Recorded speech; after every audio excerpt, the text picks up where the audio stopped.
Hello and welcome to study with मैं गोपाल तिवारी। आप सबका स्टडी विद के परिवार में आप सबका बहुत बहुत स्वागत है। स्टडी जीके का ये है पार्ट 12 और बिना किसी देरी के स्टार्ट करते हैं ये वीडियो। आइए स्टार्ट करते हैं। और अगर आपने अभी तक चैनल को सब्सक्राइब नहीं किया, चैनल को जरूर सब्सक्राइब कर लें और साथ में नोटिफिकेशन बेल को भी जरूर दबा लें, जो कि सब्सक्राइब के जस्ट ये बगल में लगी हुई होती है। इसको दबाने से क्या होता है, जब भी कोई भी वीडियो अपलोड किया जाता है तो आप लोगों के पास बिना किसी देरी के नोटिफिकेशन पहुंच जाता है, जिससे आप ये वीडियो आसानी से उस पर क्लिक करके, एक क्लिक, सिंगल क्लिक करके आप उस वीडियो को बड़ी ही आसानी से देख सकते हैं। चलिए देखते हैं आज का पहला क्वेश्चन। तो पहला क्वेश्चन में बात की जा रही है, तो भारतीय संविधान का जो अभिभावक क्या है, अभिभावक कौन होते हैं? जो हमारे कहीं ना कहीं संविधान की रक्षा करते हैं, क्योंकि फैमिली में भी जो अभिभावक होते हैं वो कहीं ना कहीं हमारी रक्षा के लिए होते हैं। तो जो हमारी रक्षा करते हैं, तो अभिभावक कौन कहलाता है भारतीय संविधान का? तो राष्ट्रपति कहलाता है, प्रधानमंत्री कहलाता है, सर्वोच्च न्यायालय कहलाता है, निर्वाचन आयोग कहलाता है। तो संविधान का अभिभावक किसको कहा जाता है? तो संविधान का अभिभावक कहा जाता है आर्टिकल 324। आर्टिकल कौन से? 324 के अनुसार सर्वोच्च न्यायालय को संविधान का अभिभावक या संविधान का कर्ता धर्ता या संविधान का कहीं ना कहीं रक्षक अगर किसी को कहा जाता है तो वो सर्वोच्च न्यायालय को कहा जाता है। और सर्वोच्च न्यायालय के बारे में आर्टिकल 324 में बताया गया है। सॉरी, 324 में नहीं, 124 में बताया गया है। 324 में नहीं बताया गया, 324 में निर्वाचन आयोग के बारे में बताया गया है। चलिए नेक्स्ट क्वेश्चन। और इसके अलावा बात करते हैं प्रधानमंत्री। तो प्रधानमंत्री के बारे में आर्टिकल 73 के आसपास बताया गया है। और राष्ट्रपति के बारे में आर्टिकल 52 के अनुसार कहा गया कि भारत का एक राष्ट्रपति होगा। जबकि निर्वाचन आयोग 324 में कहीं ना कहीं इसका वर्णन किया गया है। जबकि अगर आ जाए उच्च न्यायालय, जो कि उसको होता है हाई कोर्ट होता है, तो हाई कोर्ट का वर्णन आर्टिकल 224 में किया गया है। चलिए अब बात करते हैं नेक्स्ट क्वेश्चन की। तो नेक्स्ट नेक्स्ट क्वेश्चन में कहा गया है, सॉरी, कहा गया है कि जो रेलवे मुख्यालय है, तो निम्न में से कहाँ पर रेलवे मुख्यालय नहीं है? तो हुबली में नहीं है, हाजीपुर में नहीं है, बिलासपुर में नहीं है और अहमदाबाद में नहीं है। तो निम्न में से कहाँ पर रेलवे मुख्यालय नहीं है? तो रेलवे मुख्यालय स्थित नहीं है अहमदाबाद में। और ये 17 के 17 जो बने हुए हैं और 18वां बन गया है अब जो होगी विशाखापट्टनम का या वाइजैक का जो बन गया है, तो रेलवे जो है वो 18वां रेलवे मुख्यालय कहीं ना कहीं बनने को दिखता है। अब इनमें से बात करेंगे अगर हुबली की, तो हुबली को कहा जाता है साउथ वेस्ट रेलवे। अगर बात करते हैं हाजीपुर की, तो हाजीपुर का कहा जाता है ईस्ट सेंट्रल रेलवे। जबकि अगर बिलासपुर की बात करते हैं, तो बिलासपुर को जो भुवनेश्वर, अगर बिलासपुर की बात करते हैं तो निम्न में से बिलासपुर कहाँ देखने को मिलता है? अगर हेडक्वार्टर बिलासपुर की बात करते हैं, ये south east central railway Bilaspur के मुख्यालय को कहा जाता है। तो ये कुछ कहीं ना कहीं क्वेश्चन बस ये याद रख लो कि कहाँ कहाँ पर ये मुख्यालय है, क्योंकि ऐसा ही क्वेश्चन पूछा जाता है। ये नहीं पूछा जाएगा कि नॉर्थ रेलवे का मुख्यालय कहाँ स्थित है, या फिर जो इंपॉर्टेंट वैसे दिल्ली हो गया, कोलकाता हो गया, चेन्नई हो गया, मुंबई हो गया, जयपुर हो गया, हाजीपुर हो गया, नई मुंबई हो गया। तो इन सब के छोटे छोटे मुख्यालय अगर हम देखना चाहें, जैसे कोंकण रेलवे है, जो कि काफी का इंपॉर्टेंट परियोजना थी, तो उसका मुख्यालय कहाँ देखने को मिला? तो उसका मुख्यालय नवी मुंबई में देखने को मिल जाता है। और ये 98 के दशक में, 90 के दशक में की एक इंपॉर्टेंट परियोजनाओं में से थी, जो कि कोंकण तट पर एक समानांतर कहीं ना कहीं बनाई गई थी। तो इसका मुख्यालय नवी मुंबई में देखने को मिला। 17वां था, 18वां कहीं ना कहीं जो हम देखने को मिलता है, तो वो मिलता है विशाखापट्टनम। इसको वाइजैक भी या आंध्र प्रदेश में बोला जाता है। चलिए नेक्स्ट क्वेश्चन। तो नेक्स्ट क्वेश्चन की बात करें तो चाय के जो पौधा होता है, तो उसकी जो उगाने की विधि, डेपाक विधि, तो वो कहाँ विकसित हुई थी? अब वैसे चाय की अगर स्टार्टिंग की बात की जाए तो ये हुई थी, पर इसका आंसर देखते थे। तो इसका आंसर हो जाएगा फिलीपाइंस। इसका आंसर हो जाएगा फिलीपाइंस। फिलीपाइंस में कहीं ना कहीं इस चाय की जो डेपाक विधि है, इसकी कहीं ना कहीं जो डेपाक विधि की जो विकसित हुई थी, पौधा उगाने की जो एक टेक्निक है विकसित हुई थी, वो फिलीपाइंस में हुई थी। अगर चीन चीन चाय की बात करें तो ये चाइना में इसका सबसे पहले विकास हुआ था। और भारत में कहीं ना कहीं चाय, और भारत भी कहीं ना कहीं चाय का एक प्रमुख उत्पादक देश है, जिनमें असम में भारत में सबसे ज्यादा चाय का उत्पादन कहीं ना कहीं किया जाता है। इसके अलावा पश्चिम बंगाल के दार्जिलिंग में भी चाय का अत्यधिक उत्पादन होता है। अब और भारत के द्वारा जो उत्पादित 100% चाय, उसमें 70% का जो व्यय हो जाता है, वो अर्थात जो भारत लगभग कुल उत्पादन का 70% अकेली चाय भारत में ही पी जाती है। और सबसे ज्यादा अगर चाय का उत्पादन देखा जाए तो वो चाइना में ही देखने को हमें मिलता है। चलिए नेक्स्ट। तो नेक्स्ट जो ग्रहों की जो गति होती है, उसका नियम का प्रतिपादन किसने किया था? तो न्यूटन ने किया था? नहीं, केपलर ने, कोपरनिकस ने, गैलीलियो ने। तो बात करते हैं कि करके। तो केपलर ने कहीं ना कहीं जो ग्रहों की गति, अब जैसे ये यहाँ पर ये ग्रह है, तो ये पूरी की पूरी जो परिक्रमा लगाएगा, तो उसकी उसकी कितनी गति है? जुपिटर, यूरेनस, नेपच्यून, अर्थ, मार्स, मरकरी, तो इन सब की जो गति है तो उनका कहीं ना कहीं एक निश्चित गति पर ये सब चीजें कहीं ना कहीं सन का जो जो परिक्रमा कर रही कोई एक निश्चित गति पर कर रही हैं। तो इन सब की जो गति का जो नियम लगाया था वो कहीं ना कहीं केपलर के द्वारा डिस्कवर किया गया था। इसके अलावा जो कोपरनिकस ने लगा वो 1543 के आसपास ये बताया था कि पृथ्वी ब्रह्मांड का केंद्र नहीं है। ब्रह्मांड का केंद्र कहीं ना कहीं सूर्य है। सूर्य के चारों ओर कहीं ना कहीं पृथ्वी और बाकी ग्रह परिक्रमा कर रहे हैं, जबकि पहले कहीं ना कहीं ये मैथ था कि ब्रह्मांड का सेंटर अर्थ है और अर्थ के चारों ओर सारे ग्रह और सूर्य भी परिक्रमा कर रहा है। हालांकि ज्यादातर की बातें सच नहीं हुई, सॉरी सच हुई, केवल इसके कि क्योंकि ब्रह्मांड का केंद्र कहीं ना कहीं सूर्य नहीं है और सन एक स्टार है जहां पर नाभिकीय संलयन की क्रिया के द्वारा कहीं ना कहीं ऊर्जा उत्पादित की जाती है। और सन एक स्टार है। स्टार क्यों है? क्योंकि इसका स्वयं का प्रकाश है, जबकि ग्रह वो होते हैं जिनका स्वयं का प्रकाश नहीं होता है। चलिए, और गैलीलियो के द्वारा कहीं ना कहीं दूरबीन की खोज की गई थी, जिसके बाद में कहीं ना कहीं ग्रह और इनके जो सैटर्न का ऐसे बलय, ये पूरे का पूरा एक बलय थे, तो इनको देखा गया। अर्थ और मार्स के बीच में जो सॉरी मार्स और जुपिटर के बीच में जो कहीं ना कहीं जो छोटे छोटे ग्रहों की ये जो बेल्ट है ये देखी गई, ये बेल्ट ये तो ये देखी गई। इन्हें क्षुद्र ग्रह भी कहीं ना कहीं कहा जाता है। चलिए नेक्स्ट, तो नेफोमीटर से किसका मापन किया जाता है? बहुत इंपॉर्टेंट क्वेश्चन है नेफोमीटर। तो नेफोमीटर से किसका उत्पादन किया जाता है? तो नेफोमीटर से कहीं ना कहीं जो बादलों की दिशा एवं गति होती है, जबकि जैसे बता देते हैं, जैसे मौसम विज्ञान आपने पेपर में पढ़ा होगा कि 3 दिन में मौसम कहीं ना कहीं यहाँ तक पहुंच जाएगा। तो वो क्या किसके द्वारा कहीं ना कहीं उसमें उपयोग किया जाता है नेफोमीटर का? क्योंकि वो बादलों की दिशा एवं गति के अनुसार वो बताते हैं कि बादल और कहाँ लो टेम्परेचर वगैरह और कितनी गति से चल रहे हैं, तो कहाँ पर इनके पहुंचने की संभावना कितनी देरी में है। चलिए नेक्स्ट, तो कौन सा जो मेघ है वो वायुमंडल सर्वाधिक ऊंचाई पर कहीं ना कहीं निर्मित होता है? तो कौन सा वो है? तो उन्हें कहीं ना कहीं पछाव मेघ भी कहा जाता है। और पछाव मेघ वायुमंडल में सबसे सर्वाधिक ऊंचाई पर होते हैं और कहीं ना कहीं इनमें पानी की मात्रा भी काफी ज्यादा देखने को हमें कहीं ना कहीं मिलती है। चलिए, डोलड्रम क्या है? बहुत इंपॉर्टेंट क्वेश्चन है डोलड्रम। तो डोलड्रम क्या है? व्यापारिक हवाएं हैं, भूमध्य रेखा के आसपास का जो अल्पदाब का क्षेत्र है वो है, बहुत अधिक आर्द्रता वाला क्षेत्र या शांत समुद्र वाला क्षेत्र है। तो इसको कहा जाता है जो भूमध्य रेखा के आसपास का जो अल्पदाब का क्षेत्र है उसको कहीं ना कहीं डोलड्रम की स्थिति कहा जाती है। और ये जो इंटर ट्रॉपिकल कन्वेंशन जोन है, जो 5 डिग्री ऊपर 5 डिग्री नीचे आता है, 0 डिग्री के 5 डिग्री के ऊपर का, चाहे नॉर्थ हो चाहे पोल को, 10 डिग्री का जो एरिया है इसको कहीं ना कहीं डोलड्रम की कंडीशन कहा जाता है। और इस क्षेत्र में हर दिन बारिश होती है। दोपहर के बाद यहाँ पर हर रोज कन्वेंशनल बारिश कहीं ना कहीं देखने को मिलती है और यहाँ पर अल्पदाब का क्षेत्र मिलता है, क्योंकि दोनों पवनें यहाँ पर आकर के मिलती हैं, जिससे यहाँ पर कहीं ना कहीं एक अल्पदाब का क्षेत्र भी कहीं ना कहीं डेवलप हो जाता है। आप ये देख रहे हैं इस प्रकार से जो समुद्र की लहरें हैं वो इस प्रकार से यहाँ पर आप लोग आराम से आप देख सकते हैं और समझ भी सकते हैं। और ये 35 डिग्री से जो 55 डिग्री के बीच की ये लाइनें हैं, तो इसको कहा जाता है हॉर्स लैटिट्यूड कहा जाता है और इसको पैरेलल फ्रंट भी कहा जाता है। और ये वाटर है, ये पोलर का कहीं ना कहीं ये नॉर्थ पोल है और ये साउथ पोल हमें देखने को मिलता है। चलिए नेक्स्ट, तो बात करते हैं सिस्टमा नेचुरी किसकी प्रसिद्ध पुस्तक है? तो ये डार्विन के द्वारा लिखी गई है, लेमार्क के द्वारा, लिनियस के द्वारा, रॉबर्ट हुक के द्वारा। तो सिस्टमा नेचुरी जो पुस्तक है वो किसके द्वारा लिखी गई है? आइए आंसर देख ले। तो आंसर इसका हो जाएगा कहीं ना कहीं कैरोलस लिनियस के द्वारा ये पुस्तक लिखी गई है। कौन सी? सिस्टमा नेचुरी। आप लोगों को याद रखनी, बहुत इंपॉर्टेंट क्वेश्चन है और बहुत बार ये पूछी जा चुकी है। चलिए नेक्स्ट, तो जीवाणु की खोज किसने की थी? बहुत सिंपल क्वेश्चन है, किसके द्वारा की गई थी? Leeuwenhoek, Robert Hooke, Robert Koch या लुई पास्चर, किसके द्वारा जीवाणु की खोज की गई थी? तो जीवाणु की खोज कहीं ना कहीं लियोन हॉक के द्वारा की गई थी। और जीवाणु के बारे में कहा जाता है कि कुछ जीवाणु अच्छे होते हैं, कुछ खराब होते हैं, जैसे बीमारी लोग, जैसे टीबी है, टीबी के जो जीवाणु होते हैं वो काफी हानिकारक होते हैं और इंसानों को कहीं ना कहीं मौत के, और टीबी से काफी करोड़ों लोगों की मौत भी हुई है। लेकिन कुछ अच्छे बैक्टीरियाज भी होते हैं, जैसे जैसे आप जब इनो पीते हैं तो उसमें क्या होता है, उसमें गुड बैक्टीरिया कहीं ना कहीं होते हैं, जो कि हमारे शरीर में जैसे लूज मोशन हो जाता है तो काफी ज्यादा हेल्प करते हैं। और हमारे शरीर में जो बेस होता है वो उसमें काफी अच्छे बैक्टीरिया डाले जाते हैं, जिससे हमारे शरीर का जो बेस और एसिड और बेस का जो लेवल है वो लगातार कंट्रोल बना रहे। चलिए नेक्स्ट, तो नेक्स्ट बात करते हैं खसरा। तो खसरा निर्भर से किसके संक्रमण से होता है? विषाणु मतलब वायरस, जीवाणु मतलब बैक्टीरिया, कवक या शैवाल, इसको एल्गी भी बोलते हैं।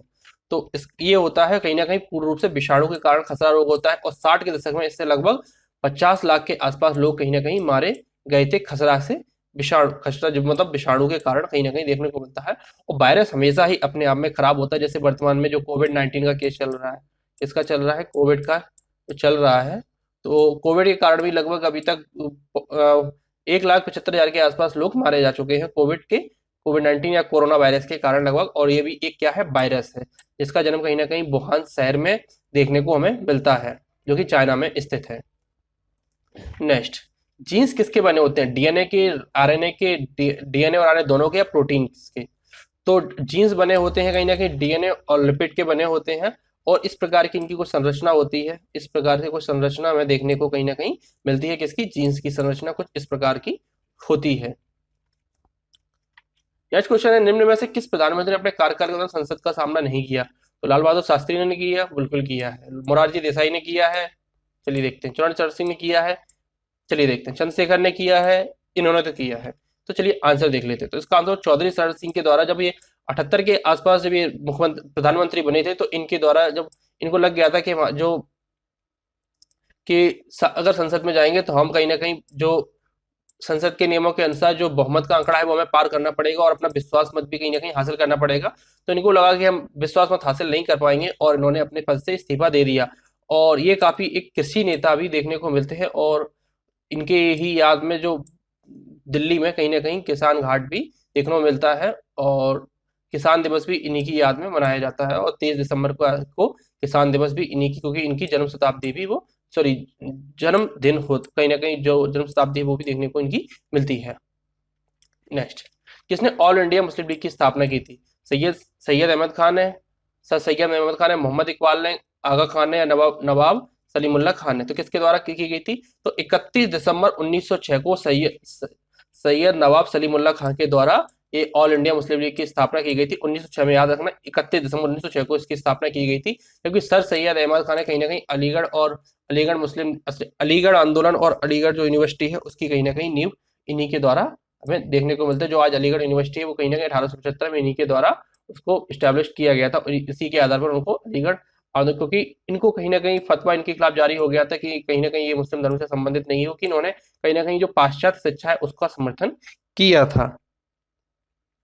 नेक्स्ट नेक्स्ट क्वेश्चन है कि किसने मोहम्मद अली जिन्ना को हिंदू मुस्लिम एकता का दूत कहा है? किसने कहा है? सरोजनी नायडू ने कहा है, एनी बेसेंट ने कहा है, राजकुमारी अमृत कौर ने कहा है, या अरुणा आसिफ अली के द्वारा इनको ये कहा गया है? तो किसके द्वारा कहा गया है? तो ये कहा गया है कहीं ना कहीं सरोजनी नायडू, जो 1925 के कानपुर अधिवेशन में, 1925 के कांग्रेस अधिवेशन में भारत की पहली और भारतीय मूल की भी पहली कहीं ना कहीं जो महिला अध्यक्ष बनने का इन्हें गौरव प्राप्त है। और एनी बेसेंट कहीं ना कहीं इंडियन नेशनल कांग्रेस की पहली महिला अध्यक्ष भी बनी थी 1917 के कोलकाता अधिवेशन में। राजकुमारी अमृत कौर कहीं ना कहीं पहली ऐसी महिला थी जो, जब नेहरू की पहली कैबिनेट बनी थी तो उसमें कहीं ना कहीं इनको भी एक मंत्री पद दिया गया था, और पहली महिला जिनको कैबिनेट मंत्री का दर्जा भी मिला था। अरुणा आसिफ अली एक स्वतंत्रता सेनानी रही है, जो कि आसिफ अली की कहीं ना कहीं पत्नी देखने को मिलती है, और इन्होंने बढ़ चढ़कर उस टाइम पर इन्होंने कहीं ना कहीं जो अरुणापुरी थी, उन्होंने आसिफ अली के साथ विवाह करके कहीं ना कहीं उस टाइम पे जब जब इतना ज्यादा समाज विघटित था, उस टाइम पे इन्होंने एक मुस्लिम के साथ शादी करके एक हिंदू मुस्लिम एकता की नींव भी हम कहीं ना कहीं देख सकते हैं। और जो इस टाइम पे, आज के टाइम पर भी आप देखते हैं कि छोटी छोटी बातों पे ऑनर किलिंग हो जाती है, लोग अपने धर्म और जाति से बाहर निकल करके नहीं देख पाते हैं, तो इन्होंने उस टाइम पर कहीं ना कहीं अपनी धर्म और जाति से ज्यादा प्यार को एक कहीं ना कहीं तरजीह दी, और इन्होंने उस टाइम पर लव मैरिज भी देखने को इनके द्वारा देखी गई। चलिए, जो भी है इनका पर्सनल मैटर था। तो किसने हिंदू मुस्लिम एकता का दूत किसको कहा है? तो सरोजिनी नायडू को इनका कहा गया है। चलिए नेक्स्ट, ग्रीन प्रोटोजोआ के नाम से कौन जाना जाता है? तो अमीबा, पैरामीशियम, जो लिशमेनिया या यूग्लिना, तो किसको कहा जाता है? तो ये कहा जाता है यूग्लिना को कहीं ना कहीं ग्रीन प्रोटोजोआ के नाम से भी जाना जाता है। इसके अलावा यूग्लिना को प्लांट और एनिमल के बीच की कड़ी कहीं ना कहीं कहा जाता है। तो ये प्लांट और एनिमल के बिल्कुल बीच की कड़ी को कहीं ना कहीं माना जाता है, कि कहीं ना कहीं माना जाता है कि एलिमल भी है और ये कहीं ना कहीं प्लांट भी है, तो इसलिए इसको दोनों मानता है। और इसके अलावा इसको ग्रीन प्रोटोजोआ भी कहा जाता है। चलिए नेक्स्ट, लार में कौन सा एंजाइम देखने को मिलता है हमें? रेनिन मिलता है, टाइलिन मिलता है, टेनिन मिलता है, रेजिन मिलता है। तो लार में कौन सा एंजाइम हमें देखने को मिलता है? लार में देखने को मिलता है हमें कहीं ना कहीं टाइलिन एंजाइम मिलता है, जो कि कहीं ना कहीं जो मुंह में कहीं ना कहीं लार के द्वारा कहीं ना कहीं भोजन को गुथने का, इसके अलावा इसको कहीं ना कहीं इसके द्वारा जब जब जब मुंह में मत किया जाता है, तो इसके द्वारा कहीं ना कहीं जो लार डेवलप होती है उसमें टैलिन एंजाइम पाया जाता है और इसी में स्टार्च की कहीं ना कहीं इसी के द्वारा उत्पत्ति की जाती है। इससे इसके बाद कहीं ना कहीं जो नली के द्वारा भोजन कहीं ना कहीं अग्नाशय में पहुंचाया जाता है। नेक्स्ट, भारत में सिलिकॉन वैली कहाँ स्थित है? तो बेंगलोर में है, चेन्नई में है, कोलकाता में, हैदराबाद में। कहाँ देखने को मिलती है? तो ये बेंगलोर में। बेंगलोर की सिलिकॉन वैली क्यों कहा जाता है बेंगलोर को? क्योंकि यहाँ पे जो सिलिकॉन की चिपों का निर्माण किया जाता है और जो कंप्यूटर उद्योग है उसको सिलिकॉन कहीं ना कहीं कहा जाता है। तो सिलिकॉन की उसमें ज्यादा जो पार्ट बने तो सिलिकॉन के बने होते हैं और जो बेंगलोर को कहीं ना कहीं आईटी हब भी हमें देखने को मिलता है, इसीलिए बेंगलोर को भारत का सिलिकॉन वैली भी कहा जाता है। नेक्स्ट, राजस्थान का प्रमुख नृत्य कौन सा है? तो गरबा है, गिद्दा है, घूमर है, बिहू है। तो कौन सा राजस्थान का एक प्रमुख नृत्य हमें देखने को मिलता है? तो ये देखने को मिलता है गरबा। कुछ इस प्रकार का ये गरबा डांस होता है, आप देख लीजिए इस प्रकार का ये गरबा डांस होता है। इसके अलावा गिद्दा पंजाब का डांस है और सॉरी मैं गरबा बोल रहा था, आई थिंक ये घूमर है। ये राजस्थान का जो लोक नृत्य है वो घूमर है और गरबा कहीं ना कहीं गुजरात का एक लोक नृत्य है, इसमें डांडियों का उपयोग किया जाता है। गिद्दा एक पंजाब का भी पंजाब का डांस है, जबकि बिहू एक असम का, एक वहां का कहीं ना कहीं फोक डांस हमें देखने को मिलता है। भारत में पहली बार जनगणना किसके कार्यकाल में हुई थी? तो Lord Lytton, Lord Ripon, Lord Mayo, Lord Northbrook. किसके शासनकाल में हुई थी सबसे पहली जनगणना? तो हमें देखने को मिलती है लॉर्ड मेयो। 1872 में लॉर्ड मेयो के द्वारा पहली जनगणना की गई। इसके अलावा लॉर्ड रिपन के द्वारा ये पहली जनगणना हुई थी, लेकिन लॉर्ड रिपन के टाइम पे जो जनगणना हुई थी 1881 में, वो कहीं ना कहीं नियमित रूप से हुई थी और तब से हर 10 साल में कहीं ना कहीं भारत में जनगणना कराई जाती है। नेक्स्ट, नवाशावा बंदरगाह या पोर्ट परियोजना कहाँ स्थित है? जो नवाशावा पोर्ट है तो वो कहाँ पर स्थित है? कोलकाता, मुंबई, चेन्नई या पारादीप। पारादीप कहाँ पर है? तो पारादीप उड़ीसा में देखने को मिलता है। तो ये है नवाशावा जो पोर्ट है वो कहीं ना कहीं मुंबई में देखने को मिलता है। इसके अलावा इसे JNPT Jawaharlal Nehru trust port भी कहा जाता है। तो ये नवाशावा मुंबई का ही पोर्ट का एक नाम है, जवाहरलाल नेहरू पोर्ट का ही एक नाम है। नेक्स्ट क्वेश्चन है कि सुन्ना जो ट्रेंच है अर्थात गर्त है, मतलब सबसे जो समुद्र में सबसे गहरे पॉइंट होते हैं तो वो उसे उन्हें कहा जाता है कहीं ना कहीं गर्त कहा जाता है या ट्रेंच कहा जाता है। तो ये कहाँ पर है? सुमात्रा के दक्षिण में, सुमात्रा के उत्तर में है, चागोस द्वीप पर है या चागोस द्वीप के दक्षिण में है। तो कहाँ देखने को मिलती है सुंडा गर्त? तो ये देखने को मिलती है, हम इसमें देखेंगे तो ये है सुमात्रा द्वीप, तो इसके कहीं ना कहीं दक्षिण में। और देखा जाए तो जावा के भी दक्षिण में है और जावा इसमें ऑप्शन में नहीं है, तो सुमात्रा के दक्षिण में मान लेंगे क्योंकि सुमात्रा का आइलैंड ये है और ये जावा आइलैंड है। और जो इन दोनों के बीच में जो जो एक जल संधि भी पड़ती है तो इसको भी सुंडा जल संधि कहा जाता है और इसी के बिल्कुल यहाँ पर ये सुंडा गर्त भी हमें देखने को मिलती है। जबकि अगर और ऑल ओवर पूरे विश्व में देखा जाए तो जो मैरियाना गर्त है बिल्कुल फिलीपाइंस के जो पास में देखने को मिलती है, वो कहीं ना कहीं पूरे के पूरे धरती की सबसे या प्लानेट की इंडिया के भारत बोल रहा हूँ, विश्व जो पूरा का पूरा कहीं कहीं ना कहीं अर्थ की सबसे गहरी गर्त है वो मैरियाना गर्त हमें कहीं ना कहीं मैरिना ट्रेंच हमें देखने को मिलती है जो कि फिलीपाइंस के पास में स्थित है। नेक्स्ट क्वेश्चन की बात करेंगे तो नेक्स्ट क्वेश्चन है कौन सी नदी मकर रेखा को 2 बार काटती है? तो लिम्पोपो, जम्मेजी, कोलोराडो या कांगो। तो कौन सी नदी जो मकर रेखा को 2 बार काटती है? तो आइए आंसर देखते हैं। तो ये लिम्पोपो नदी है जो मकर रेखा को 2 बार, इसके अलावा कर्क रेखा को भारत की माही नदी 2 बार काटती है। और कांगो नदी कहीं ना कहीं विषुवत रेखा को 2 बार काटने का काम करती है। तो इसी से आपके तीनों क्वेश्चन पूरे आते हैं। तो मकर रेखा को काटने का काम कहीं ना कहीं लिम्पोपो के द्वारा किया जाता है। कांगो के द्वारा जो काटने का काम कहीं ना कहीं भूमध्य रेखा को 2 बार काटने का काम कांगो नदी के द्वारा किया था। जबकि कर्क रेखा को जो कि ट्रॉपिक ऑफ कैंसर है, कर्क रेखा है, उसको काटने का काम कहीं ना कहीं माही नदी के द्वारा किया जाता है जो कि मध्य प्रदेश की कहीं ना कहीं धार जिले से निकलती है और कहीं ना कहीं खंबात की खाड़ी में गिर जाती है। चलिए नेक्स्ट, सीन नदी कहाँ बहती है? बहुत इंपॉर्टेंट क्वेश्चन है। मिस्र में, फ्रांस में, जर्मनी में, पोलैंड में। कहाँ पर बहती है? तो ये नदी बहती है फ्रांस में की बहने वाली एक पवित्र नदी है सीन नदी। इसके अलावा मिस्र का वरदान अगर किसी को कहा जाता है तो वो नील नदी को मिस्र का वरदान कहा जाता है। और जर्मनी के ब्लैक फॉरेस्ट पर्वत से कहीं ना कहीं डैन्यूब नदी का जन्म होता है। समुद्र की गर्म गर्म कहीं ना कहीं जो ओशन करंट है जो कि हॉट ओशन करंट है तो वो किस ओर जाती है? ध्रुवों की ओर जाती है, भूमध्य रेखा की ओर जाती है, उष्णकटिबंध की ओर जाती है, इनमें से किसी की तरफ नहीं जाती है। तो समुद्र की जो गर्म जल धाराएं वो किसकी ओर जाती हैं? तो वो कहीं ना कहीं हमें ध्रुवों की ओर जाती हुई हमें कहीं ना कहीं देखने को मिलती हैं। तो आप ये देख लीजिए ओशन करंट से ही है। जो ग्रीन है वो कहीं ना कहीं हॉट है, और जो ब्लू है तो वो कहीं ना कहीं, जो ब्लू है वो कहीं ना कहीं कोल्ड करंट है, और जो नीचे की तरफ जो रेड आ रही है वो कहीं ना कहीं हॉट करंट है। अब ये पूरे की जो लाइन उसको डिफाइन करती है वो है 0 डिग्री की, ये लाइन है जो आ रही है वो कहीं ना कहीं इसको डिफाइन करती है। तो 0 डिग्री की जो लाइन से जो 0 डिग्री की लाइन से जो नीचे की तरफ जाती हैं, जो अर्थात ध्रुवों की तरफ जाती हैं, उन्हें हॉट करंट कहा जाता है। जबकि जो ऊपर से नीचे की तरफ आती हैं, क्योंकि ये जाएंगी तो यहाँ से होकर के, जैसे यहाँ से जैसे गल्फ स्ट्रीम जाती है तो, और उधर से ओयोशीय करंट होकर के आती है, तो यहाँ से जैसे ही जाएगी तो यहाँ तक कोल्ड हो जाएगी, फिर इससे इस तरफ जब आएगी तो वो कहीं ना कहीं ठंडी हो चुकी होगी, क्योंकि कहीं ना कहीं जो गर्म है वो ऊपर तक जाते जाते कहीं ना कहीं ठंडी हो जाती है, और ऊपर से जब नीचे आती है तो कहीं ना कहीं उसका टेम्परेचर काफी कम देखने को मिलता है। तो गल्फ स्ट्रीम जब यहाँ से ऊपर जाती है तो कहीं ना कहीं यूरोप के जो इस एरिए को कहीं ना कहीं ठंडक पहुंचाने कर आती है, और इसीलिए गल्फ स्ट्रीम को कहीं ना कहीं यूरोप का, या बेसिकली बोला जाए तो ब्रिटेन का और स्कैंडिनेवियन नेशंस का कंबल भी कहा जाता है, क्योंकि इसके आने से कहीं ना कहीं यहाँ का टेम्परेचर इंक्रीज कर जाता है। रिंग ऑफ फायर की उपस्थिति किस महासागर में देखने को हमें मिलती है? रिंग्स ऑफ फायर का काम क्या होता है? इसके चारों ओर कहीं ना कहीं भूकंप और सुनामी के लक्षण हमें देखने को दिखते हैं। तो ये किसकी उपस्थिति किस महासागर में देखने को मिलती है? तो प्रशांत महासागर, अटलांटिक महासागर, हिंद महासागर या आर्कटिक महासागर, किस महासागर में देखने को मिलती है?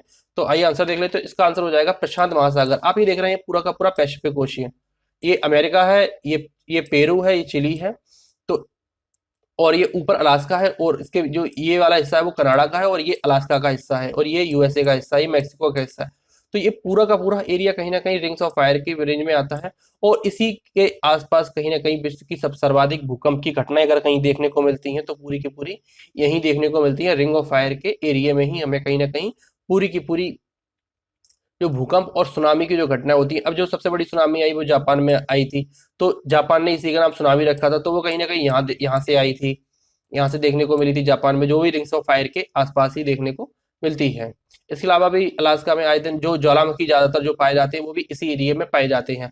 हवाई द्वीप जो यहाँ स्थित है बिल्कुल, इसे विश्व का चौराहा भी कहा जाता है, और पर भी काफी ज्यादा हवाई द्वीप पर काफी अमेरिका के जो बेसेस हैं तो यहाँ पर भी काफी ज्यादा हमें कहीं ना कहीं वॉल्केनोज देखने को मिलते हैं। और इसके अलावा यहाँ पर स्थित है आइसलैंड, जिसे लैंड ऑफ वॉल्केनो भी कहा जाता है। चलिए, रिंग्स ऑफ फायर हमें देखने को कहाँ मिलती है? तो इसका आंसर हो जाएगा प्रशांत महासागर। चलिए नेक्स्ट नेक्स्ट क्वेश्चन है, भीमबेटका किसके लिए प्रसिद्ध है? तो गुफाओं में जो शैल चित्र होते हैं, जो जो कहीं ना कहीं जो डिजाइनें बनी होती है उसके लिए है, खनिजों के लिए है, बौद्ध प्रतिमाएं लगी हुई है वहां पर, या सोन नदी का उद्गम स्थल कहीं ना कहीं भीमबेटका ही हमें देखने को मिलता है। तो आइए आंसर देख लेते हैं। तो इसका आंसर हो जाएगा कहीं ना कहीं जो गुफाओं में शैल चित्र, कुछ जैसे ये किसी जानवर का चित्र बना हुआ है, ये भी किसी जानवर का चित्र बना हुआ है, ये किसी पक्षी का चित्र लग रहा है देखने से, तो इस प्रकार के जो चित्र बने होते हैं तो इन्हीं के लिए कहीं ना कहीं जो भीमबेटका है वो प्रसिद्ध है। और ये भीमबेटका कहाँ देखने को मिलती है? तो ये मध्य प्रदेश के रायसेन जिले में कहीं ना कहीं ये देखने को हमें मिलती है। मध्य प्रदेश में एक रायसेन जिला है तो उसमें ये देखने को हमें दिखती है। और ये इसमें बौद्ध प्रतिमाएं भी है, बौद्ध धर्म से भी थोड़ा बहुत संबंधित, क्योंकि यहाँ पे बौद्ध के भी कुछ न कुछ लक्षण हमें देखने को मिले हैं। सोन नदी का उद्गम यहाँ से नहीं होता है, ये अमरकंटक की पहाड़ी से सोन नदी का उद्गम होता है, और यहीं से कहीं ना कहीं नर्मदा नदी का उद्गम भी हमें देखने को मिलता है। चलिए नेक्स्ट, मालती माधव के लेखक कौन है? तो भ्रास है, भवभूति, शूद्रक है, हर्ष है। तो मालती माधव के जो लेखक देखने को मिलते हैं वो विदाउट एनी डाउट भवभूति देखने को मिलते हैं, जबकि हर्ष चरित कहीं ना कहीं बाण भट्ट के द्वारा लिखी गई है। चलिए नेक्स्ट, विश्व में जो प्राकृतिक रबड़ है तो उसका सबसे बड़ा उत्पादक देश कौन सा है? थाईलैंड है, मलेशिया, इंडोनेशिया, संयुक्त राज्य अमेरिका।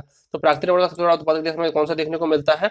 तो ये देखने को मिलता है हमें थाईलैंड। और उस प्रकार के कुछ पेड़ पाए जाते हैं उनसे गोंद आप देख रहे हैं, इससे काट दिया तो कितना ज्यादा गोंद हमें देखने को मिलता है। तो जो प्राकृतिक रबड़ का सबसे बड़ा उत्पादक कहीं ना कहीं हमें थाईलैंड देखने को मिलता है। नेक्स्ट क्वेश्चन है, तो रेगुड़ मिट्टी सबसे ज्यादा किस राज्य में पाई जाती है? तो महाराष्ट्र, तमिलनाडु, आंध्र प्रदेश या झारखंड।